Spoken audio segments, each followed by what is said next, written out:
आज हम air pollution के बारे में पढ़ेंगे। ठीक है, हम लोग जानते हैं कि एयर में बहुत सारी चीज़ें जैसे nitrogen 78%, oxygen 20%, water 0.00005, carbon dioxide 0.0314%, argon, methane, ammonia, sulphur dioxide, ये सब चीज़ों का एक निश्चित अनुपात रहता है।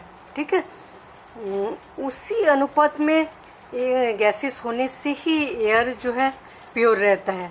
इसके अलावा इसका मात्रा जब थोड़ा बढ़ जाता है, कोई भी चीज़ों का मात्रा जब बढ़ जाता है या दूसरे गैस ऐड हो जाते हैं तो एयर पॉल्यूशन होता है। ठीक है, एयर पॉल्यूशन जो होता है पूरे लिविंग ऑर्गेनिज्म के लिए बहुत ही मतलब खतरनाक होता है। ठीक है, क्योंकि हम लोग जानते हैं कि हम लोग रेस्पिरेशन से ऑक्सीजन को लेते हैं, प्योर एयर को लेते हैं, कार्बन डाइऑक्साइड छोड़ते हैं। इसलिए प्योर एयर में कोई भी चीज़ें पॉल्यूटेंट के रूप में जब जुड़ा हुआ होता है तो हमारे शरीर के लिए वो बहुत ही ख़राब होता है। ठीक है, क्योंकि growth and development plants animals को ठीक से नहीं हो पाता एयर में पॉल्यूशन रहने से। ठीक है, एयर पॉल्यूशन दो टाइप के होते हैं, कुछ नेचुरल सोर्स भी होते हैं और आर्टिफिशियल भी होता है। ठीक है, जो कि मैन मेड।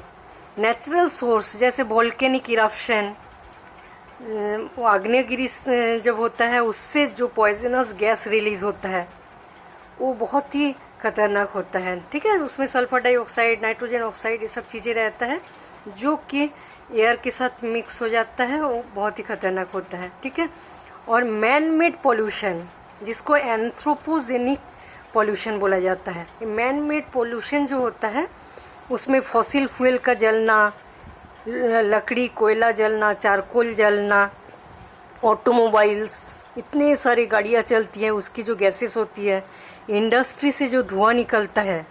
ठीक है, ये सब चीज़ें जो है मैन मेड पॉल्यूशन में आता है। ठीक है, चलो दो टाइप के पॉल्यूशन होते हैं, एक है नेचुरल, दूसरा मैन मेड। नेचुरल में क्या आता है, जैसे वोल्केनिक इरप्शन से releasing poisonous gases, forest fire, जंगल में आग लगना, marsh methane gases, pollen grains, बहुत सारे फंगल स्पोर्स। ठीक है, सॉयल डिब्रीज, ये सब चीज़ों जो होता है वो नेचुरल होता है। लेकिन मैन मेड जो है वो इंडस्ट्रियल गैसेस जो होता है, फॉसिल फ्यूल का जलना, ऑटोमोबाइल्स, ये सब चीज़ों से जो गैसेस निकलती है वो मैन मेड गैसेस में आता है। ठीक है, तो एयर पॉल्यूटेंट्स के बेस पर दो तीन टाइप के एयर पॉल्यूशन होता है। ठीक है, जैसे stationary source, mobile source. Stationary मतलब स्थिर, एक ही जगह से जब पॉल्यूटेंट्स निकलता है उसको हम बोलेंगे स्टेशनरी सोर्स। मोबाइल मतलब एक जगह से दूसरी जगह जब पॉल्यूशन जाता है। ठीक है, जैसे ऑटोमोबाइल्स। स्टेशनरी सोर्स जो होता है उसमें दो टाइप का, एक point source, area source. Point source emit pollutants मतलब एक ही जगह से, एक ही पॉइंट से जब धुआं निकलती है, एक ही पॉइंट से जब गैसेस निकलती हैं, उससे जो पॉल्यूशन होता है उसको हम बोलेंगे पॉइंट सोर्स पॉल्यूशन। ठीक है, जैसे इंडस्ट्री से जो धुआं निकलती है। एरिया सोर्स मतलब एक पूरे बड़े एरिया से जब धुआं निकलती है, जैसे burning of agricultural field, mines, surface का से धुआं निकलना, ये सब चीज़ें जो होता है ये एरिया सोर्स बोलेंगे। ठीक है, पॉइंट सोर्स मतलब एक पॉइंट से, एरिया मतलब एक बड़े एरिया से गैस निकलना। और मोबाइल सोर्सेस मतलब एक जगह से दूसरे जगह पॉल्यूटेंट्स का फैलना, जैसे ऑटोमोबाइल्स, ट्रक, ट्रेन, जहाज, एयरक्राफ्ट, इस सब से जो गैसेस निकलती हैं। ठीक है, ये ऑटोमोबाइल्स गाड़ियां हैं, एक जगह से दूसरी जगह जाती है, इसके साथ गैसेस भी एक जगह से दूसरी जगह फैलता है। Classification based on their physical state.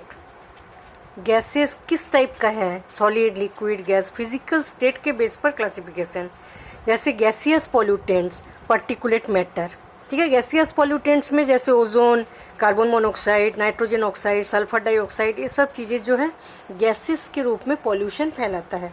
ठीक है, पार्टिकुलेट मैटर मतलब जैसे धुआं, धूल, डस्ट जो है, धुआं, धूल, ये सब चीज़ों में जो पॉल्यूटेंट्स मिक्स रहता है इसको बोलेंगे पार्टिकुलेट मैटर। सॉलिड के रूप में भी होता है जिसको बोला जाता है डस्ट, और लिक्विड के रूप में भी पॉल्यूटेंट्स पाया जाता है जिसको हम बोलेंगे मिस्ट, ठीक है। Classification based on the type of primary pollutants और सेकेंडरी पॉल्यूटेंट्स। पॉल्यूटेंट्स के बेस पर प्राइमरी पॉल्यूटेंट्स, इसको हम लोग पहले भी देखे थे, जब डायरेक्टली एयर में पॉल्यूशन करता है, कोई भी गैसेस जब डायरेक्टली एयर में आता है और पॉल्यूशन क्रिएट करता है, उसको हम क्या बोलेंगे, प्राइमरी पॉल्यूटेंट्स, जैसे carbon monoxide, nitrogen oxide, sulphur dioxide, ठीक है। सेकेंडरी पॉल्यूटेंट्स किसको बोलेंगे, जब एक या दो प्राइमरी पॉल्यूटेंट मिक्स होके एक पॉल्यूटेंट्स बनाता है, ठीक है, उसको हम क्या बोलेंगे, सेकेंडरी पॉल्यूटेंट्स। वन और मोर प्राइमरी पॉल्यूटेंट्स जुड़ के सेकेंडरी पॉल्यूटेंट्स बनाते हैं, जैसे स्मॉग, एसिड रेन, ओजोन, पीएएन, ये सब चीज़ें जो होता है सेकेंडरी पॉल्यूटेंट्स में आता है, ठीक है। अब हम देखेंगे causes and effect of air pollution. Air pollution कैसे होता है और उससे क्या इफेक्ट होता है, ठीक है। मेन दो टाइप के एयर पॉल्यूशन होता है ऐसा माना जाता है, ठीक है। एक ऑटोमोबाइल, दूसरा इंडस्ट्रियल। ऑटोमोबाइल मतलब इतनी सारी जो गाड़ियाँ चलती हैं, गाड़ियों से जो धुआं निकलती है वो धुआं बहुत ही ज़्यादा पॉइजनस होता है, ठीक है। उस धुएं में carbon dioxide, nitrogen oxide, ozone, hydrocarbon, volatile organic compounds, H2S और फॉसिल फ्यूल जलना, ये सब चीज़ें आता है, ठीक है। पेट्रोल डीजल का जलना हम लोग जानते हैं। ऑटोमोबाइल एयर पॉल्यूशन और इंडस्ट्रियल प्रोसेस से एयर पॉल्यूशन। इंडस्ट्रियल प्रोसेस से एयर पॉल्यूशन जो होता है उसमें ज़्यादातर sulphur dioxide, fluorides, particulate matter होता है, ठीक है। ऑटोमोबाइल्स में क्या होता है, carbon monoxide, nitrogen oxide, ozone, hydrocarbon, volatile organic compounds, ये सब चीज़ें। इंडस्ट्रियल में sulphur dioxide, fluorides, particulate matter, ठीक है। चलो हम लोग एक एक करके देखते हैं। जैसे कार्बन मोनोऑक्साइड। कार्बन मोनोऑक्साइड कैसा गैस होता है, कलरलेस, ओडोरलेस गैस होता है, ठीक है। कलर नहीं होता है, कोई मतलब ये स्मेल नहीं आता है, बहुत ज़्यादा टॉक्सिक होता है, बहुत ज़्यादा टॉक्सिक होता है कार्बन मोनोऑक्साइड। क्योंकि हम लोग जानते हैं कि हम लोग रेस्पिरेशन में प्योर एयर को ऑक्सीजन को लेते हैं और कार्बन डाइऑक्साइड को छोड़ते हैं, लेकिन कार्बन मोनोऑक्साइड गैस जब वातावरण में ज़्यादा हो जाता है तो उसको जब हम सांस रेस्पिरेशन में लेते हैं तो हीमोग्लोबिन के साथ ऑक्सीजन को जब हम लोग लेते हैं, ऑक्सीजन हमारे शरीर के जो ब्लड है उसकी हीमोग्लोबिन के साथ जुड़ जाता है और क्या बनाता है, ऑक्सी हीमोग्लोबिन। ऑक्सी हीमोग्लोबिन हमारे शरीर ब्लड के द्वारा पूरे शरीर में सर्कुलेट होता है, ठीक है, होता है। और एक एक सेल, एक एक टिश्यू तक ऑक्सीजन पहुंचना जरूरी होता है हमारे ठीक से मेटाबॉलिक एक्टिविटीज़ होने के लिए, ठीक है। लेकिन कार्बन मोनोऑक्साइड की मात्रा जब ज़्यादा हो जाता है तो कार्बन मोनोऑक्साइड हीमोग्लोबिन के साथ जाके जुड़ जाता है, बहुत ज़्यादा स्पीड होता है। जैसे ऑक्सीजन जितनी स्पीड में हीमोग्लोबिन के साथ जुड़ता है उससे 210 टाइम फास्टर कार्बन मोनोऑक्साइड जुड़ जाता है ब्लड के साथ, ठीक है। ब्लड के हीमोग्लोबिन के साथ जुड़ के कार्बोक्सी हीमोग्लोबिन बनाता है, कार्बोक्सी हीमोग्लोबिन बनाता है और कार्बोक्सी हीमोग्लोबिन पूरे शरीर में ब्लड के साथ सर्कुलेट होता है, ठीक है। तो इससे क्या होता है, ऑक्सीजन पूरे शरीर में सभी सेल एंड टिश्यूज़ को मिल नहीं पाता है। ऑक्सीजन जब तक नहीं मिलेगा एक एक सेल टिश्यूज़ जो है ठीक से काम नहीं कर पाएगा, ठीक है। तो ऑक्सीजन का ये ट्रांसपोर्ट जो है रुक जाता है कार्बन मोनोऑक्साइड जुड़ जाने से, और ऑक्सीजन के ट्रांसपोर्ट रुक जाने से टिश्यू, हर सेल टिश्यूज़ को ऑक्सीजन नहीं मिल पाता है तो heart disease, anaemia, respiratory disease, mental retardation और लास्ट में डेथ तक हो जाता है, ठीक है। कार्बन मोनोऑक्साइड जो होता है बहुत ही ज़्यादा खतरनाक चीज़ होता है, ब्लड के साथ मिल के लोगों को मतलब बहुत थोड़ा ज़्यादा मात्रा में हो जाने से डेथ हो जाता है, नहीं तो heart disease, anaemia, respiratory disease, mental retardation हो जाता है ह्यूमंस में, ठीक है। कोई भी लिविंग ऑर्गेनिज्म जो होता है बहुत ज़्यादा इफेक्टेड होता है कार्बन मोनोऑक्साइड से। अब हम देखेंगे नाइट्रोजन ऑक्साइड, ठीक है। नाइट्रोजन ऑक्साइड जो होता है दो रूप में, नाइट्रोजन ज़्यादातर दो रूपों में पाया जाता है एटमॉस्फेयर पे, NO2, ठीक है। Yellow brown to reddish brown gases होता है, येलो ब्राउन से रेडिश ब्राउन तक गैसेस होता है। और इसमें जब थोड़े थोड़े वाटर पार्टिकल मिल जाता है, ठीक है, NO2 जो है इसके साथ जब वाटर पार्टिकल मिल जाता है तो बनता है HNO3।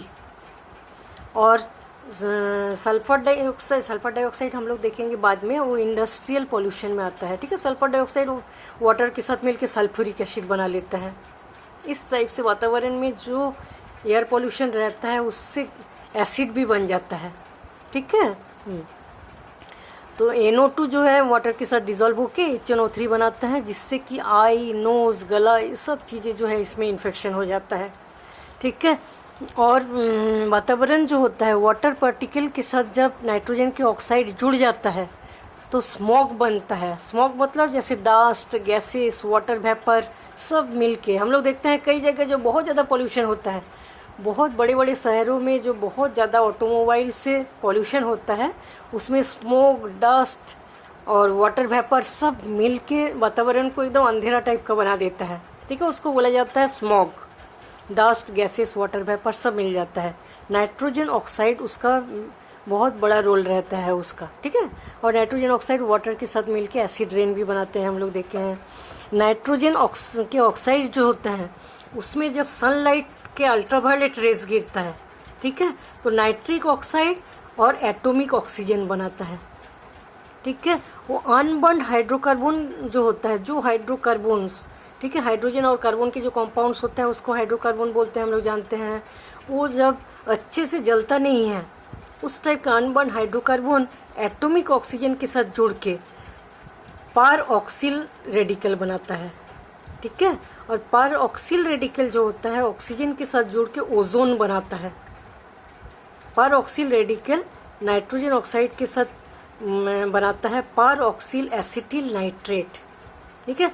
ओजोन और पार ऑक्सिल एसिटिल नाइट्रेट ये दोनों चीज़ें बहुत ही खतरनाक होता है। ये दोनों मिलके बनाता है फोटोकेमिकल स्मॉग, मतलब डस्ट, स्मोक, वाटर वेपर उसके साथ लाइट रिएक्शन करता है, करके बहुत ही टॉक्सिक केमिकल बनाता है, ठीक है, जिसको बोला जाता है फोटोकेमिकल स्मॉग। उसमें ओजोन और पार ऑक्सिल एसिटिल नाइट्रेट का बहुत बड़ा रोल रहता है, ठीक है। तो नाइट्रोजन के जो ऑक्साइड होते हैं अल्ट्रावायलेट रेस के साथ जुड़ के नाइट्रिक ऑक्साइड और एटॉमिक ऑक्सीजन बनाता है। एटॉमिक ऑक्सीजन अनबर्न्ड हाइड्रोकार्बन के साथ जुड़ जाता है, जुड़ के क्या बनाता है, पार ऑक्सिल रेडिकल। पार ऑक्सिल रेडिकल जो होता है ऑक्सीजन के साथ जुड़ के ओजोन बना लेता है, ठीक है। पार ऑक्सिल रेडिकल NO2 के साथ जुड़ के PAN पार ऑक्सिल एसिटिल नाइट्रेट बनाता है। ओजोन और एसिटिल नाइट्रेट, पार ऑक्सिल एसिटिल नाइट्रेट दोनों बहुत ही खराब चीज होता है, ठीक है। अब हम देखेंगे ओजोन। ओजोन जो होता है बहुत ही टॉक्सिक चीज होता है और बहुत केमिकली एक्टिव होता है, ठीक है। तो ऑटोमोबाइल से फॉसिल फ्यूल के जलने से ओजोन बनता है। हम लोग जानते हैं कि ओजोन एटमॉस्फेयर के, जब हम लोग इसको अभी देख लेते हैं, ठीक है, एटमॉस्फेयर की स्ट्रक्चर, जब हम लोग जानते हैं कि हमारा जो अर्थ है उसके चारों ओर एक मोटे लेयर रहता है गैसेस का, ठीक है। गैसेस का मोटा लेयर पाया जाता है। जो गैसेस का जो मोटा लेयर होता है वो हमारे मतलब अर्थ को प्रोटेक्ट करता है। Protective gaseous mantle surrounding the earth, earth के चारों ओर प्रोटेक्टिव गैसियस मेंटल पाया जाता है, ठीक है। उसमें बहुत सारे लेयर पाया जाता है, 5 रीजन पाया जाता है। सबसे नीचे का जो रीजन होता है, ठीक, अर्थ के ऊपर वाले जो रीजन 20 किलोमीटर हाइट तक जो रीजन रहता है उसको बोला जाता है ट्रोपोस्फियर, ठीक है। ट्रोपोस्फियर सबसे lowest layer of the atmosphere, atmosphere के सबसे लोएस्ट लेयर को बोला जाता है ट्रोपोस्फियर, ठीक है। इस ट्रोपोस्फियर जो होता है इसमें ज़्यादातर सभी एयर मूवमेंट होता है, जैसे क्लाउड फॉर्मेशन, बिजली चमकना, ये सब चीज़ें जो होता है, बहुत सारे जो एयर सिंपल जो चीज़ें होता है, बिजली चमकना और बहुत ज़्यादा एयर का मूवमेंट, बहुत तूफान आना, ये सब चीज़ें इस ट्रोपोस्फियर में होता है, सबसे नीचे वाले लेयर, ठीक है। एटमॉस्फेयर का 5 लेयर होता है ये। ट्रोपोस्फियर के ऊपर का जो लेयर होता है इसको बोला जाता है स्ट्रेटोस्फियर, 50 किलोमीटर हाइट में पाया जाता है, ठीक है। 20 किलोमीटर तक ट्रोपोस्फियर और आज से 50 किलोमीटर ऊपर तक स्ट्रेटोस्फीयर पाया जाता है। स्ट्रेटोस्फीयर का बहुत इंपॉर्टेंट रोल रहता है, क्योंकि इस स्ट्रेटोस्फीयर में ओजोन लेयर प्रेजेंट रहता है। ओजोन लेयर क्या करता है, सनलाइट से जो अल्ट्रावायलेट रेज होती है, उस अल्ट्रावायलेट रेज को पृथ्वी तक आने नहीं देता, अल्ट्रावायलेट रेज को एब्जॉर्ब कर लेता है। ठीक है, प्रोटेक्टिव शील्ड का काम करता है। सनलाइट के जो अल्ट्रावायलेट रेज होता है वो पृथ्वी तक पहुंचने से बहुत ही ज़्यादा खराब हो जाता है, लिविंग ऑर्गेनिज्म के लिए खतरनाक होता है। ठीक है, इसलिए ओजोन लेयर जो होता है अल्ट्रावायलेट रेज को एब्जॉर्ब कर लेते हैं। ठीक है, जो किस लेयर में रहता है, स्ट्रेटोस्फीयर। इसके ऊपर रहता है मेसोस्फीयर, 90 किलोमीटर हाइट तक। मेसोस्फीयर के ऊपर का भाग रहता है आयोनोस्फीयर। ठीक है, आयोनोस्फीयर जो होता है उसमें बहुत सारे गैसेस आयोनाइज्ड फॉर्म में रहता है, मतलब इलेक्ट्रिकली चार्ज्ड रहता है। ठीक है, बहुत सारे गैसेस जो भी पाया जाता है इसमें ऑक्सीजन, मॉलिक्यूलर ऑक्सीजन, नाइट्रोजन को ऑक्साइड जो इलेक्ट्रिकली चार्ज रहता है और ये रहता है आयोनाइज्ड फॉर्म में पाया जाता है। ये चीज़ें जो होता है आयोनोस्फीयर बहुत इंपॉर्टेंट होता है कम्युनिकेशन एंड नेविगेशन के लिए, क्योंकि जो भी रेडियो वेव्स, जो लॉन्ग डिस्टेंस रेडियो कम्युनिकेशन के लिए जो रेडियो वेव्स रहता है, यूज़ होता है, वो चीज़ें रिफ्लेक्ट होकर अर्थ में आ जाता है आयोनोस्फीयर के कारण ही। ठीक है, इसलिए आयोनोस्फीयर में जो भी रेडियो वेव्स रहता है, लॉन्ग डिस्टेंस रेडियो कम्युनिकेशन के लिए जो रेडियो वेव्स यूज़ होता है, वो जो होता है रिफ्लेक्ट होकर अर्थ में आ जाता है। इसीलिए हम लोगों को मैसेज, रेडियो मैसेज जो है वो दिखाई देता है, सुनाई देता है। ठीक है, सैटेलाइट कम्युनिकेशन के लिए बहुत इंपॉर्टेंट होता है आयोनोस्फीयर वाला चीज़ें। इसमें आयोनाइज फॉर्म में पाया जाता है सभी, आयोनाइज फॉर्म में पाया जाता है सभी गैसेस। ठीक है, इसके ऊपर का जो भाग रहता है एक्सोस्फीयर, वो बहुत ही गर्म रहता है, क्योंकि सनलाइट के डायरेक्ट संपर्क में रहता है। ठीक है, 1600 किलोमीटर हाइट तक, बहुत हाई टेम्परेचर, इसमें हाइड्रोजन, हीलियम, ये सब चीज़ें पाया जाता है। ये है एटमॉस्फेयर का स्ट्रक्चर। इसके नीचे देखो ये पूरे एटमॉस्फेयर है, जो 5 रीजन हम लोग पढ़े, ट्रोपोस्फियर, स्ट्रेटोस्फियर, मेसोस्फियर, आयोनोस्फियर और एक्सोस्फियर। ये पांचों चीज़ें जो है प्रोटेक्ट करके रखते हैं अर्थ को, इसको एटमॉस्फेयर बोलेंगे। ठीक है, इसके अंदर के जो जगह इसको बोलते हैं बायोस्फीयर, जिसके अंदर लिविंग ऑर्गेनिज्म आपस में इंटरेक्ट करके रहते हैं। तो हम लोग जो पॉल्यूशन क्रिएट कर रहे हैं, मैन मेड पॉल्यूशन जो हो रहा है, वो अर्थ के अंदर हो रहा है। ठीक है, इसीलिए प्रोटेक्शन ठीक से नहीं हो पा रहा है। और ओजोन जब स्ट्रेटोस्फीयर में रहता है तो प्रोटेक्टिव शील्ड की तरह काम करता है, अल्ट्रावायलेट रेस को अंदर नहीं आने देता। लेकिन यही ओजोन जब इसके अंदर रहता है बायोस्फीयर में, तो बहुत ही ज़्यादा टॉक्सिक होता है। ठीक है, ओजोन जो है स्ट्रेटोस्फीयर में ठीक है, इसमें आने से बहुत ज़्यादा टॉक्सिक होता है, बहुत ज़्यादा रिएक्टिव होता है। तो ओजोन के बारे में हम लोग पढ़ेंगे। ओजोन जो होता है वेरी एक्टिव होता है केमिकली, ह्यूमन एक्टिविटी से ही ओजोन बनता है। जैसे ऑटोमोबाइल्स जो है उससे ओजोन का फॉर्मेशन होता है, फॉसिल फ्यूल जलने से।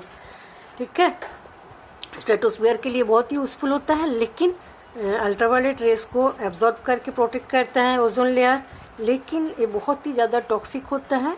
और लिविंग ऑर्गेनिज्म जैसे बैक्टीरिया, अदर लिविंग ऑर्गेनिज्म को पूरी तरह से ज़्यादा ओजोन होने से मर भी जाते हैं।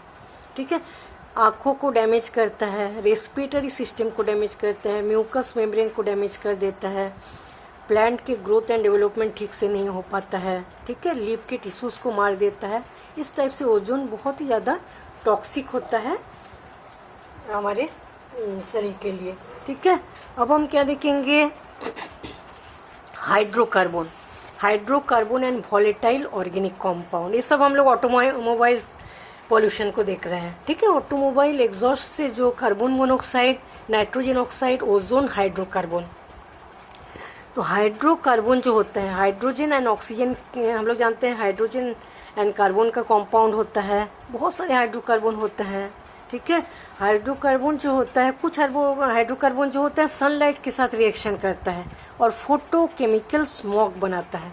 फोटोकेमिकल स्मॉग जैसे डस्ट, गैसेस, जो हाइड्रोकार्बन मिला हुआ रहता है, वो जो सन रेज के साथ मिक्स हो जाता है तो फोटोकेमिकल स्मॉग बनाता है। ठीक है, मतलब पूरा धुआं धुआं हो जाता है वातावरण। इसके बारे में हम लोग अच्छे से बाद में पढ़ेंगे। एरोमेटिक हाइड्रोकार्बन जैसे बेंजीन, पॉलीन्यूक्लियर एरोमेटिक हाइड्रोकार्बन बहुत ही ज़्यादा खतरनाक होता है, ठीक है। बेंजीन, फॉर्मेल्डिहाइड, ये सब चीज़ें जो है हाइड्रोकार्बन का, इससे कैंसरस होता है। कार्सिनोजेनिक मतलब कैंसरस होता है, ठीक है। बेंजीन जो होता है बहुत इंडस्ट्री से बहुत ज़्यादा निकलती है, ठीक है। ज़्यादातर ऐसा होता है ऑयल एंड गैसोलीन जो है इसका इनकम्प्लीट कॉम्बशन होता है, ऑयल एंड गैसोलीन का इनकम्प्लीट कॉम्बशन होता है। और सिगरेट के जो स्मोक रहते हैं, सिगरेट का जो धुआं रहता है उससे भी बेंजीन निकलता है, ठीक है। ऑर्गेनिक फॉसिल फ्यूल्स ये सब भी ठीक से जब जलता नहीं है तो बेंजीन रिलीज होता है। कुछ हाइड्रोकार्बन जैसे एरोलीन वो भी बहुत खतरनाक होता है, नोज़ में, आइस में, रेस्पिरेटरी सिस्टम में इरिटेटिंग होता है उसके लिए, ठीक है। बहुत सारे चीज़ें जो होता है, पेट्रोलियम गैस जब अच्छे से पूरी तरह से जलता नहीं है, प्लांट्स एनिमल के लिए हाइड्रोकार्बन जो है बहुत ज़्यादा खतरनाक होते हैं। फॉर्मेल्डिहाइड जो होता है, नया जो कारपेट होता है, न्यूली मेड कारपेट, नया बना हुआ जो कारपेट रहता है उससे फॉर्मेल्डिहाइड बहुत निकलता है, ठीक है। उससे जो एयर पोल्यूशन होता है वो फॉर्मेल्डिहाइड के कारण होता है, वो भी कैंसरस होता है। इसलिए फॉर्मेल्डिहाइड को इंडोर एयर पोल्यूशन फैलाते हैं बोला जाता है, क्योंकि ज़्यादातर न्यूली मेड जो कारपेट होता है उससे ये पॉल्यूशन फैलता है फॉर्मेल्डिहाइड का, ठीक है। Indoor air pollution. मीथेन ज़्यादातर, मीथेन को नेचुरल भी बोल सकते हैं, लेकिन किसी जगह में बहुत ज़्यादा गोबर इकट्ठा हुआ और राइस फील्ड, जो राइस का जो खेती होती है, मार्सी एरिया की जो गैसेस होती है उससे मीथेन रिलीज होता है, ठीक है। Ethylene, aniline, methane, methyl isocyanide, ये सब बहुत ही टॉक्सिक हाइड्रोकार्बन होता है। पॉलीन्यूक्लियर एरोमेटिक हाइड्रोकार्बन ये भी कैंसर के लिए रिस्पॉन्सिबल होते हैं, इससे भी कैंसर हो जाता है, ठीक है। मिथाइल आइसोसाइनाइड के बारे में हम लोग बहुत ज़्यादा पढ़े हैं। भोपाल गैस स्ट्रेटजी, भोपाल में जो एक union carbide India limited pesticide plant था, ठीक है। भोपाल में एक पेस्टिसाइड का कारखाना था, पेस्टिसाइड बनाने का, union carbide India limited pesticide plant, उसमें एक बार लीक हो गया था, ठीक है। उसमें लीक होके मिथाइल आइसोसाइनेट गैस जो है वो पूरा निकल गया था बाहर, ठीक है। मिथाइल आइसोसाइनेट गैस निकलने के बाद उसी समय इससे क्या होता है, एक्सोथर्मिक केमिकल रिएक्शन हो गया था। एक्सोथर्मिक मतलब बहुत ज़्यादा हीट रिलीज होता है, ठीक है। इसका जो पेस्टिसाइड का जो प्लांट्स था उससे मिथाइल आइसोसाइनेट गैस रिलीज हो गया था पाइप फट के, तो क्या हो गया था, बहुत ज़्यादा खतरनाक पॉल्यूटेंट्स होता है ये। इससे तुरंत 3500 4000 लोग मर गए थे। और ऐसा था कि कई जनरेशन तक, 5-6 जनरेशन तक एबनॉर्मल बच्चे मतलब ये हो रहे थे, जो ग्रोथ एंड डेवलपमेंट हो रहा था ह्यूमन का वो अच्छे से नहीं हो पा रहा था, ठीक है। इतने ज़्यादा खतरनाक मिथाइल आइसोसाइनेट, जो कि इसको मिग गैसेस बोला जाता है, MIC, ठीक है। दिसंबर 23, 1984 में भोपाल में ऐसा हुआ था। मिथाइल आइसोसाइनेट इम्पोर्टेंट है, ठीक है, इसीलिए इसको बोले। इस टाइप से हम लोग क्या देखें, ऑटोमोबाइल एग्जॉस्ट से carbon monoxide, nitrogen oxide, ozone, hydrocarbon और वोलेटाइल ऑर्गेनिक कंपाउंड जो रिलीज होता है वो पॉल्यूशन से बहुत ज़्यादा हेवी पॉल्यूटेंट्स होता है, ठीक है। अब हम क्या देखेंगे, इंडस्ट्रियल प्रोसेस से जो पॉल्यूटेंट्स होता है। इंडस्ट्रियल प्रोसेस से क्या क्या निकलते हैं हम लोग देखे हैं, sulphur dioxide, fluorides, carbon dioxide, particulate matter, ये सब चीज़ें, ठीक है। सबसे पहले हम लोग देखेंगे सल्फर डाइऑक्साइड। सल्फर डाइऑक्साइड जो है कलरलेस, ओडोरलेस गैस होता है, अर्थ में पाया जाता है, हमारे एटमॉस्फेयर में बहुत कम, बायोस्फीयर में 0.002% पाया जाता है सल्फर डाइऑक्साइड, ठीक है। इससे ज़्यादा जब हो जाता है तो बहुत ज़्यादा खतरनाक होता है, ठीक है। Major source of sulphur dioxide is the burning of fossil fuel. Fossil fuel जलने से, जैसे ज़्यादातर कोयला पावर प्लांट, कोयला जो होता है उसके जलने से, पेट्रोलियम रिफाइनिंग प्रोडक्शन जहाँ होता है, paper industry, cement, aluminium factory जो होता है, उससे सल्फर डाइऑक्साइड बहुत ज़्यादा निकलता है, ठीक है। सल्फर डाइऑक्साइड जो होता है हम लोग जानते हैं वो भी वाटर के साथ मिलकर सल्फ्यूरिक एसिड बनाता है। सल्फर डाइऑक्साइड गैसेस जब एनवायरनमेंट में जाता है तो जो वाटर वेपर एनवायरनमेंट में प्रेजेंट रहता है उसके साथ मिक्स होके वो सल्फ्यूरिक एसिड बना लेता है और रेन के रूप में गिरता है, जो एसिड रेन बोला जाता है। ठीक है, नाइट्रोजन का ऑक्साइड एंड सल्फर डाइऑक्साइड दोनों एसिड रेन के लिए एसिड रेन बनाते हैं। तो इससे क्या होता है, लंग्स बहुत ज़्यादा डैमेज हो जाता है। प्लांट्स एनिमल्स दोनों के लिए सल्फेट फॉर्म में जब सल्फर डाइऑक्साइड निकलता है तो बहुत ज़्यादा खतरनाक होता है। ठीक है, पेंट को ख़राब कर देते हैं, मेटल को ख़राब कर देते हैं, क्लोरोसिस, नेक्रोसिस, ठीक है, ये सब हो जाता है। ह्यूमन में bronchitis, influenza, pneumonia, metabolic inhibitor, membrane, cell membrane को डैमेज कर देता है। ये सब चीज़ें सल्फर डाइऑक्साइड से होता है। ठीक है, लाइकेन को बोला जाता है सल्फर डाइऑक्साइड के इंडिकेटर। जिस जगह में सल्फर डाइऑक्साइड, जब सल्फर डाइऑक्साइड वातावरण में 0.002% रहेगा तभी लाइकेन उगता है। इससे ज़्यादा सब सल्फर डाइऑक्साइड की मात्रा बढ़ जाती है तो लाइकेन उस जगह में ग्रो ही नहीं करता। ठीक है, इसलिए हम लोग समझ सकते हैं जिस जगह लाइकेन नहीं पाया जाता मतलब सल्फर डाइऑक्साइड इस वातावरण में ज़्यादा है।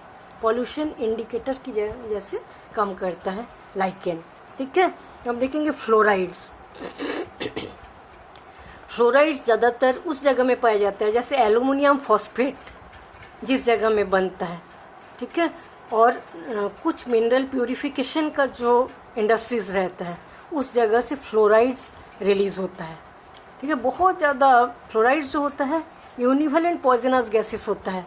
ठीक है, बहुत ज़्यादा रिएक्टिव होता है। जैसे पेड़ पौधे जो होता है उसमें फ्रूट्स ठीक से नहीं हो पाता है, प्लांट्स बहुत धीरे धीरे मतलब फसल ठीक से बनता नहीं है, बहुत ज़्यादा टॉक्सिक होता है लिविंग ऑर्गेनिज्म के लिए। ठीक है, ह्यूमंस के लिए थोड़ी मात्रा में फ्लोराइड्स अच्छा रहता है, हेल्पफुल रहता है डेंटल हेल्थ के लिए। बहुत कम डोजेस में फ्लोराइड्स चाहिए डेंटल हेल्थ के लिए, लेकिन जब ज़्यादा हो जाता है तब क्या हो जाएगा, उसी डेंटल के जो एनामल रहता है उसमें बहुत ज़्यादा फ्लोराइड्स जम जाता है। ठीक है, बोन को फ्रैक्चर कर देता है, स्केलेटन में फ्लोराइड्स जम जाता है जिसको बोला जाता है स्केलेटन फ्लोरोसिस। ठीक है, इस टाइप से इंजेक्शन ऑफ फ्लोराइड्स जो होता है कॉन्टिमिनेटेड वाटर में गैस्ट्रो इंटेस्टाइनल डिस्कम्फर्ट, मतलब वाटर में जब फ्लोराइड्स मिल जाता है तो हमारे गैस्ट्रो इंटेस्टाइनल डैमेज हो जाता है। ठीक है, और फ्लोराइड्स ज़्यादातर क्या करता है, बोन में इन्फेक्शन करता है, स्केलेटन में इन्फेक्शन करता है, डेंटल एनामल के ऊपर फ्लोरोसिस कर देता है। इस टाइप का चीज़ें फ्लोराइड से होता है। ठीक है, बहुत ही ज़्यादा टॉक्सिक होता है, गैसियस एलोजन के रूप में पाया जाता है, बहुत ज़्यादा रिएक्टिव होता है और फसल के लिए तो बहुत ही खराब। फसल ठीक से ग्रोथ एंड डेवलपमेंट नहीं होता, ठीक से फ्रूट्स नहीं बनता फ्लोराइड्स के कारण। अब हम देखेंगे कार्बन डाइऑक्साइड। कार्बन डाइऑक्साइड की मात्रा जब बढ़ती है, ठीक है, कार्बन डाइऑक्साइड की मात्रा जब बढ़ती है तो ग्रीन हाउस इफेक्ट होता है। ग्रीन हाउस इफेक्ट होता है, ग्रीन हाउस इफेक्ट मतलब बहुत ज़्यादा टेम्परेचर बढ़ जाता है। ठीक है, carbon dioxide, green house effect में कार्बन डाइऑक्साइड 60%। ठीक है, हम लोग चलो ग्रीन हाउस इफेक्ट को हम लोग थोड़ा सा देख लेते हैं। जैसे अर्थ सरफेस जो है गर्म हो जाता है। ठीक है, कुछ गैसेस ऐसा रहता है जिससे ग्लोबल वार्मिंग होता है। ग्लोबल वार्मिंग मतलब हम लोग देखे हैं कि अर्थ के अंदर जो बायोस्फीयर होता है वो बहुत ज़्यादा गर्म हो जाता है, आजकल ज़्यादातर गर्म ही रहता है ग्रीन हाउस इफेक्ट के कारण। ठीक है, ग्रीन हाउस इफेक्ट्स में जो कार्बन डाइऑक्साइड की मात्रा जब ज़्यादा रहता है, कार्बन डाइऑक्साइड ग्लास जैसा काम करता है। ठीक है, कोई भी सनलाइट के जितने भी रेडिएशन अंदर आता है इसका, ठीक है, अंदर आके ज़्यादातर ऐसा होता है कि इसके जो हाई वेवलेंथ वाले और कम वेवलेंथ वाले रेडिएशन जब अंदर आता है फिर वापस चला जाता है, रिफ्लेक्ट होके वापस जाता है, ऐसा होता है। लेकिन इसमें ऐसा नहीं होता।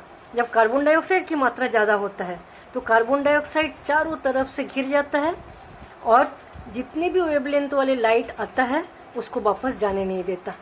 ठीक है, ज़्यादातर इंफ्रारेड लाइट जो होता है उसको वापस जाने ही नहीं देता, वो अंदर रह जाता है और पूरी जगह को गर्म कर देता है।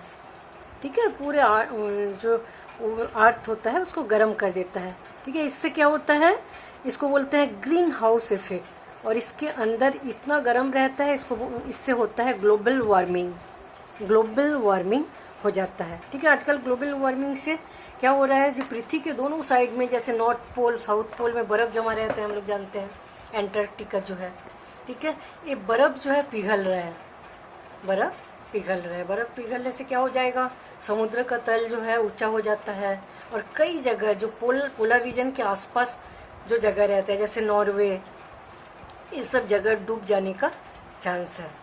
ठीक है, और पृथ्वी पानी का सतह बढ़ जाने से क्या होगा, कई जगह डूब जाएगा। इसके अंदर इतना ज़्यादा गर्मी होगा तो लिविंग ऑर्गेनिज्म ठीक से रह नहीं पाएगा, बहुत सारे लिविंग ऑर्गेनिज्म गायब हो रहा है, धीरे धीरे मर रहा है। ठीक है, तो ग्लोबल वार्मिंग में क्या होता है, carbon dioxide, water vapour, solar radiation, ये सब अंदर जाता है, अंदर से बाहर की ओर निकल नहीं पाता, इंसुलेटर जैसे काम करता है। देखो ग्लोबल वार्मिंग कई जगह अच्छा है, जैसे बहुत ठंडे जो एरिया होता है, ठीक है, उस जगह में एग्रीकल्चरल कुछ फसल रहता है, कुछ फसल प्लांट ऐसा रहता है जिसको हम थोड़ा गर्म जगह में उगा सकते हैं। ठीक है, ऐसे प्लांट्स को उगाने का काम भी इसमें किया जा रहा है। ठीक है, जैसे ग्लास रहता है चारों तरफ, वो ग्लास जो है उसके अंदर जो ग्लोबल वार्मिंग से गर्म हो जाता है, तो उस टाइप के एग्रीकल्चर को आजकल ग्रो किया जा रहा है, जो थोड़ा गर्म एरिया में होता है, ठंडे एरिया में होता नहीं है। ठीक है, वो थोड़ा सा लाभ भी है लेकिन ज़्यादातर लॉस होता है, क्योंकि इतने ज़्यादा गर्म हो जाने से लिविंग ऑर्गेनिज्म के लिए, ग्रोथ एंड डेवलपमेंट के लिए बहुत ज़्यादा खतरनाक होता है। ठीक है, ग्लोबल वार्मिंग गैस जो होता है उसमें सबसे ज़्यादा रोल कार्बन डाइऑक्साइड का रहता है। कार्बन डाइऑक्साइड 60% रहता है, नाइट्रोजन के ऑक्साइड 6% रहता है। ठीक है, मीथेन 20% और CFC क्लोरोफ्लोरोकार्बन 14% होता है। ठीक है, मतलब सबसे ज़्यादा कार्बन डाइऑक्साइड और methane, carbon dioxide and methane making highest relative contribution green house gases. Carbon dioxide और मीथेन का रोल सबसे ज़्यादा है, carbon dioxide 60%, methane 20%, nitrogen oxide 6% और क्लोरोफ्लोरोकार्बन जो होता है 14% रहता है ग्लोबल वार्मिंग के लिए, जो ग्रीन हाउस इफेक्ट करता है। ठीक है, कार्बन डाइऑक्साइड 0.03% जो होता है एटमॉस्फेयर में रहता है, वो बहुत ही एसेंशियल कंपाउंड के रूप में रहता है। उससे ज़्यादा जब होता है, कि हम लोग कार्बन जानते हैं कार्बन डाइऑक्साइड प्लांट्स के लिए बहुत ही इंपॉर्टेंट होता है। प्लांट्स फोटोसिंथेसिस में कार्बन डाइऑक्साइड को लेते हैं और उससे ग्लूकोज बनाते हैं, है ना। लेकिन जब थोड़ा ज़्यादा रहता है तो बहुत ही ख़राब, इससे टेम्परेचर बहुत ज़्यादा बढ़ जाता है। टेम्परेचर बढ़ने से बहुत सारे प्लांट्स एंड एनिमल्स के जो ग्रोथ एंड डेवलपमेंट में बाधा आता है।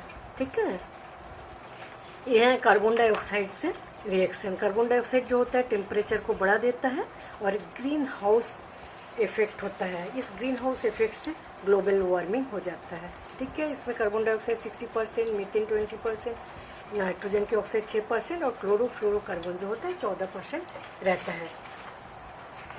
अब देखेंगे हम सल्फर डाइऑक्साइड देख लिए, फ्लोराइड्स देखे, कार्बन डाइऑक्साइड देखे। अब हम देखेंगे पार्टिकुलेट मैटर।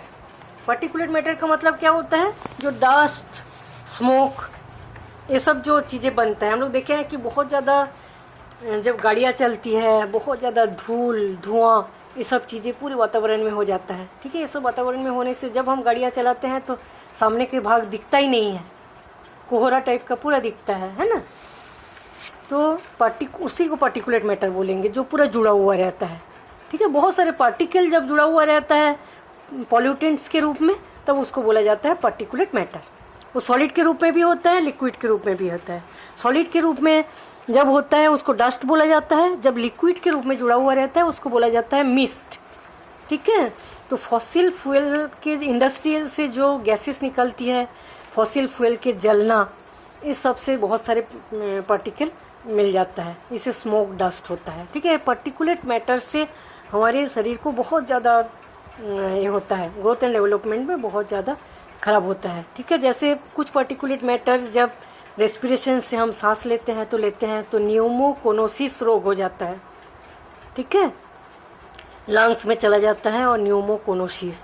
जब सिलिका वाले इंडस्ट्रीज, जब सिलिका जब मिल जाता है वो स्मोक और डस्ट के साथ, तब सिलिकोसिस होता है। एस्बेस्टस मिल जाने से, वो एस्बेस्टस को जब हम रेस्पिरेशन में लेते हैं तो एस्बेस्टोसिस। आयरन डस्ट मिलने से साइडरोसिस। ठीक है, कॉटन वाले इंडस्ट्री के आसपास जो कॉटन वाले जो धूल, धुआं सब निकलती है, वो जब हम लंग्स में चला जाता है तो बिसिनोसिस रोग हो जाता है। कार्बन पार्टिकल, कोयला, ये सब चीज़ों की इंडस्ट्री से जो ये सब चीज़ें जो हम रेस्पिरेशन में लेते हैं तो उससे हो जाता है एंथ्रोकोसिस। एंथ्रोकोसिस जो होता है उसी को बोला जाता है ब्लैक लंग डिजीज। लंग्स जो होता है ब्लैक हो जाता है, ठीक है। इस टाइप से जो पर्टिकुलेट मैटर होता है वो भी हमारे शरीर के लिए बहुत ज़्यादा खतरनाक होता है। सिलिका उसमें मिला रहने से सिलिकोसिस, एस्बेस्टस मिला होने से एस्बेस्टोसिस, आयरन डस्ट मिला होने से साइडेरोसिस, कॉटन डस्ट से बिसिनोसिस, कार्बन पार्टिकल कोल, ये सब होने से एंथ्रोकोसिस और ब्लैक लंग डिजीज होता है, ठीक है। पर्टिकुलेट मैटर ये बहुत अलग अलग साइज के होते हैं। जब स्मोक, डस्ट, ये सब में पार्टिकल मिला रहता है, उसको जब हम अच्छे से स्टडी करेंगे देखेंगे बहुत सारे छोटे छोटे पार्टिकल रहता है, जैसे धुआं के साथ मिक्स हो जाता है, और कुछ बड़े पार्टिकल भी रहता है, ठीक है। जब बहुत ज़्यादा 1 माइक्रोमीटर इन डायमीटर के नीचे जब पार्टिकल्स का साइज एंड शेप होता है, ठीक है, उसको बोला जाता है एरोसोल, फ्यूम, स्मोक्स बोलते हैं उसको, ठीक है। जब 1 माइक्रोमीटर डायमीटर से नीचे होता है तो एरोसोल, फ्यूम, स्मोक बोलते हैं। जब अबव 1 माइक्रोमीटर होता है तो डस्ट बोलते हैं सॉलिड होने से, और मिस्ट बोलते हैं लिक्विड होने से, ठीक है। इसमें कुछ भी मिल सकता है, बहुत सारे radio active metal, heavy metal जैसे कॉपर, आर्सेनिक, लेड, जिंक, बहुत सारे इंडस्ट्रियल पॉल्यूटेंट्स इसके साथ मिक्स रहता है, ठीक है। इसके साइज और सोर्स के हिसाब से 2-3 टाइप के होते हैं। कुछ पार्टिकल जो कि मोर देन 10 माइक्रोमीटर रहता है इन डायमीटर, तो सेटल डाउन हो जाता है वो, ठीक है। वातावरण में अलग अलग लेयर बनाता है वो। जब बहुत ज़्यादा शेप एंड साइज जो थोड़ा बड़ा होता है वो नीचे सेटल हो जाता है, उसको बोला जाता है सेटलेबल पार्टिकल। 10 माइक्रोमीटर से जब थोड़ा सा बड़ा होता है पार्टिकल तब सेटल हो जाता है एटमॉस्फेयर में, उसको सेटलेबल पार्टिकल बोला जाता है। जब पार्टिकुलेट मैटर 2.5 माइक्रोमीटर से 10 माइक्रोमीटर तक होता है डायमीटर, तब सस्पेंडेड पार्टिकल बोला जाता है, ठीक है। सस्पेंडेड पार्टिकल ये क्या होता है, हम लोग जब सांस लेते हैं तो लंग्स में चला जाता है, लंग्स से ब्लड के द्वारा एब्जॉर्ब कर लिया जाता है, ठीक है। उससे भी छोटा ultrafine particle less than 0.18 micrometre इतने इन डायमीटर, इतना भी छोटा जब रहता है तब ऑर्गेनिक कंपाउंड के साथ मिक्स हो जाता है, ठीक है। वो सब चीज़ें लंग्स में आके तुरंत ब्लड के साथ मिक्स हो जाता है। तुरंत ब्लड के साथ मिक्स हो जाने से क्या हो जाएगा, कॉज इन्फ्लेमेशन हो जाता है, ठीक है। सेल एंड टिश्यू डैमेज हो जाता है ऑक्सीडेशन के कारण, हार्ट अटैक हो जाता है, स्ट्रोक हो जाता है, लंग कैंसर हो जाता है, रेस्पिरेटरी प्रॉब्लम, एस्थमा, ये सब होता है, ठीक है। प्लांट्स में कार्बन डाइऑक्साइड, ऑक्सीजन, ट्रांसपिरेशन, ये सब में बहुत ज़्यादा इंटरफेयर करता है इतने छोटे छोटे पार्टिकल, ठीक है। तो पार्टिकुलेट मैटर भी बहुत ज़्यादा ख़राब करता है हमारे लिविंग ऑर्गेनिज्म को, ठीक है। पर्टिकुलेट मैटर जो एनवायरनमेंट को ब्लॉक कर देता है, हम लोग देखते हैं कि बहुत ज़्यादा धुआं, बहुत ज़्यादा धूल, ये सब चीज़ें जब एनवायरनमेंट में हो जाता है तो क्या होता है, धुआं धूल टाइप का पूरा एनवायरनमेंट लगता है। ऐसा लगता है कि एनवायरनमेंट जो है सनलाइट को ब्लॉक कर रहा है, सनलाइट ठीक से आ नहीं पा रहा है, ठीक है। तो क्लाइमेट चेंज लगता है, अंधेरा अंधेरा लगता है, ठीक है। तो कभी कभी ऐसा होता है कि सोलर रेडिएशन जो होता है ठीक से उसको आने नहीं देता पर्टिकुलेट मैटर, तो उसको बोला जाता है ग्लोबल डिमिंग। ग्लोबल डिमिंग बोल देता है, एटमॉस्फेयर को थोड़ा सा ठंडा कर देते हैं क्योंकि सोलर रेडिएशन उसको पार करके ठीक से आ नहीं पा रहा है, ठीक है। पूरा कलर ग्रे या ब्राउन कलर का पूरा धुआं धुआं हो जाता है, तो सनलाइट को ठीक से आने नहीं देता, उसको क्या बोलेंगे, ग्लोबल डिमिंग, ठीक है। तो पर्टिकुलेट मैटर में ही रहता है क्लोरोफ्लोरोकार्बन। क्लोरोफ्लोरोकार्बन जो बहुत ही खराब चीज़ होता है, ज़्यादातर रेफ्रिजरेटर में, एसी में, ये सब चीज़ों में रहता है, ठीक है। ये सब क्या करता है, ओजोन लेयर को डिस्ट्रॉय करने का काम करता है, इसको एरोसोल बोलते हैं। एरोसोल ज़्यादातर क्या होता है, एरोसोल में फ्लोरोकार्बन की मात्रा थोड़ा ज़्यादा रहता है। जैसे कई हम लोग देखे हैं, कई बार आसमान में हम लोग को दिखता है कि जो सुपरसोनिक जेट एयर वेस्ट जाता है, तो जिस जगह से गया है हम लोग को नीचे से ऊपर दिखता है कि पूरा धुआं बहुत देर तक रहता है, ठीक है। ये क्या करता है, एनवायरनमेंट के साथ बहुत जल्दी मिक्स होने का कोशिश करता है, बहुत जल्दी, इसको बोला जाता है एरोसोल, ठीक है। इसमें भी क्लोरोफ्लोरोकार्बन रहता है, मेन फ्लोरोकार्बन रहता है, क्लोरोफ्लोरोकार्बन एसी में, रेफ्रिजरेटर में और सुपरसोनिक जेट एयरवेज में पाया जाता है। पॉल्यूटेंट्स, वाटर वेपर, ये सब के साथ स्ट्रांगली जुड़ जाता है। तो इसको, ये क्लोरोफ्लोरोकार्बन जो होता है स्ट्रेटोस्फीयर में जो ओजोन लेयर पाया जाता है उस ओजोन लेयर को पतला कर देता है, थिन कर देता है, उसमें बहुत हार्मफुल इफेक्ट कर देता है, जिससे क्या होगा कि अल्ट्रावायलेट रेस नीचे आ जाता है, हमारे बायोस्फीयर में आ जाता है। बायोस्फीयर में अल्ट्रावायलेट रेस आ जाने से क्या होता है, sunburn, blindness, skin cancer, liver का कैंसर, ये सब चीज़ें हो जाता है। ठीक है, प्लांट के जो पिगमेंट्स होता है उसके कलर चेंज हो जाता है। पॉलीक्लोरिनेटेड बाइफिनाइल, ये भी एरोसोल में पाया जाता है, जो लिवर को डैमेज करता है, सेंट्रल नर्वस सिस्टम को डैमेज कर देता है, ठीक से दिखाई नहीं देता, स्किन पिगमेंट चेंज हो जाता है, ये सब चीज़ें, ये भी क्लोरोफ्लोरोकार्बन का ही पार्ट है। पॉलीक्लोरिनेटेड बाइफिनाइल रेफ्रिजरेटर से, एसी से, सुपरसोनिक जेट से, ये सब चीज़ों से आता है, जिसमें फ्लोरोकार्बन की मात्रा ज़्यादा होता है। ठीक है, ये फीनेल, पोलेन, ये सब चीज़ें बहुत कम मात्रा में रहता है। जैसे एनवायरनमेंट में पोलेन ग्रेन्स पाया जाता है, फंगल स्पोर पाया जाता है, कुछ सिस्ट रहता है, ये सब चीज़ों भी हम सांस में जब रेस्पिरेशन में जब लेते हैं तो फीवर हो जाता है, एलर्जी हो जाता है।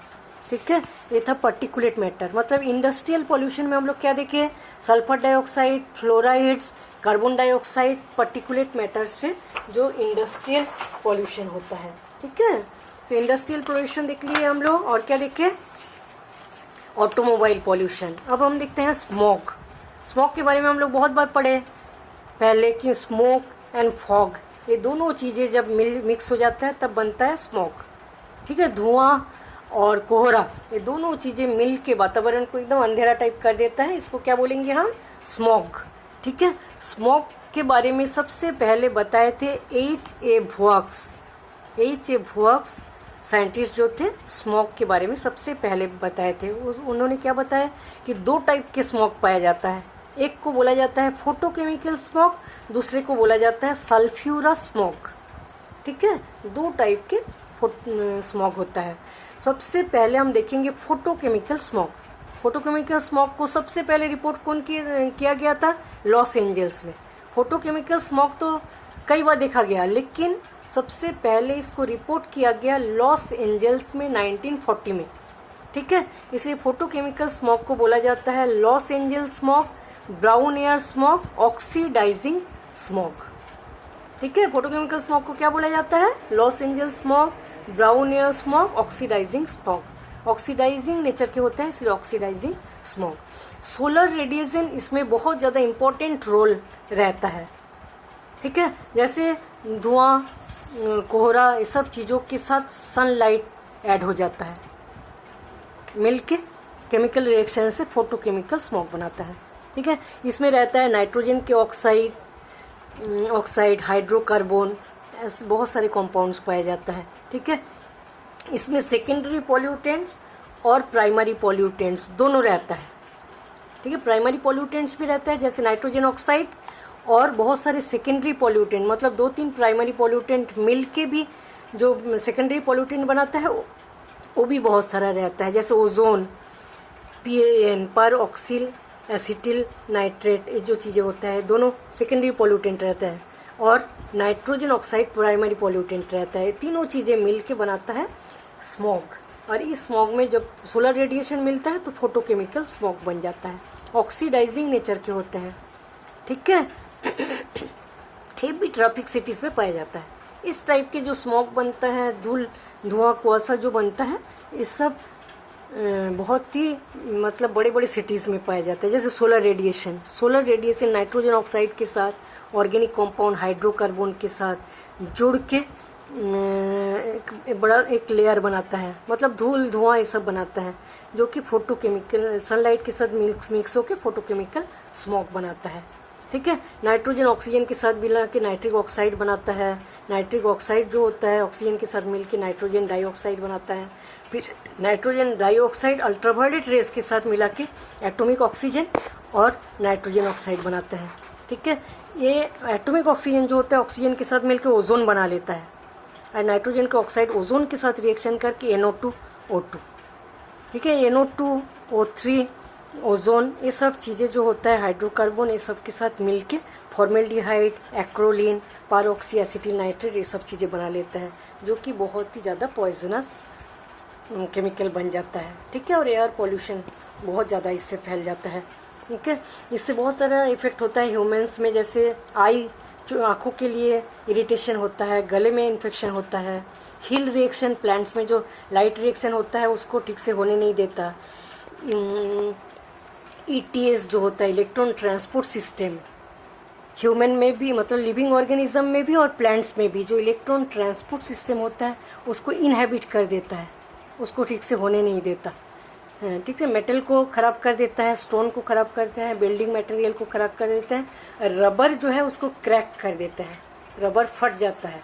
इस टाइप का वातावरण जब पॉल्यूशन हो जाता है फोटोकेमिकल स्मॉग से, ठीक है। अब हम देखेंगे सल्फ्यूरस स्मॉग। सल्फ्यूरस स्मॉग को सबसे पहले रिकॉर्ड किया गया था लंदन 1952 में, लंदन में 1952 में।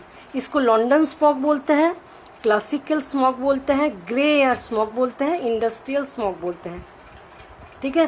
देखो हम लोग को इसका डिफरेंस जानना जरूरी है। जो फोटोकेमिकल स्मॉग ये ऑटोमोबाइल से ज़्यादा होता है, ऑटोमोबाइल से ज़्यादा होता है, लेकिन सल्फ्यूरस स्मॉग जो होता है वो इंडस्ट्रियल पॉल्यूशन से ज़्यादा होता है, ठीक है। फोटोकेमिकल स्मॉग को ब्राउन एयर स्मॉग बोला जाता है और सल्फ्यूरस स्मॉग को बोला जाता है ग्रे एयर स्मॉग, ठीक है। उसको loss Angeles smog, Los Angeles में सबसे पहले रिपोर्ट किया गया था, लॉस एंजल्स स्मॉग बोलते हैं, और इसको बोलते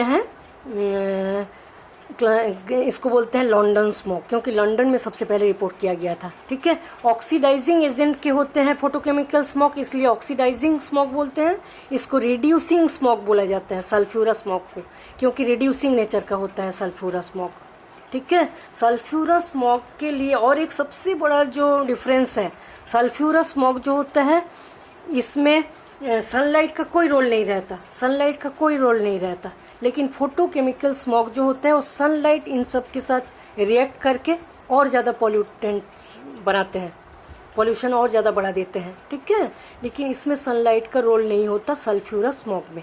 सल्फ्यूरस स्मॉग जो होते हैं इसमें केवल प्राइमरी पॉल्यूटेंट रहता है, लेकिन फोटोकेमिकल स्मॉग में प्राइमरी एंड सेकेंडरी दोनों टाइप के पॉल्यूटेंट्स रहता है। ज़्यादातर सल्फ्यूरस स्मॉग में क्या होता है, कोयला, ऑयल, ये सब के जलने से सल्फ्यूरिक एसिड रिलीज होता है, ठीक है। कोयला, ऑयल, ये सब जो जलता है इससे सल्फर ऑक्साइड, H2S ये सब बनता है। ये सब चीज़ें जो है वाटर में क्लाउड के साथ, ह्यूमिडिटी के साथ, ये सब के साथ जुड़ के एक फॉग बनाता है, कोहरा जैसा बनाता है, जिसको हम बोलेंगे सल्फ्यूरस स्मॉग, ग्रे एयर हो जाता है, ठीक है। बहुत ही ज़्यादा पॉल्यूटेंट्स, क्योंकि सल्फर डाइऑक्साइड बहुत ज़्यादा खतर ये होता है। हम लोग जानते हैं सल्फर डाइऑक्साइड वाटर के साथ मिलकर एसिड रेन करते हैं, है ना। सल्फर ऑक्सीजन के साथ मिलकर सल्फर डाइऑक्साइड बना देते हैं, सल्फर डाइऑक्साइड उस ऑक्सीजन के साथ मिलकर SO3 बनाते हैं, SO3 वाटर के साथ मिलकर सल्फ्यूरिक एसिड बना देते हैं, और एसिड के रेन के रूप में सल्फ्यूरिक एसिड गिरता है, ठीक है, जो कि प्लांट्स एंड एनिमल्स के लिए बहुत ही पॉल्यूशन वाला चीज़ होता है, ठीक है। इस टाइप से एयर पॉल्यूशन जो है उसका पार्ट 2 ख़त्म होता है, ठीक है। Causes and effect of air pollution complete होता है।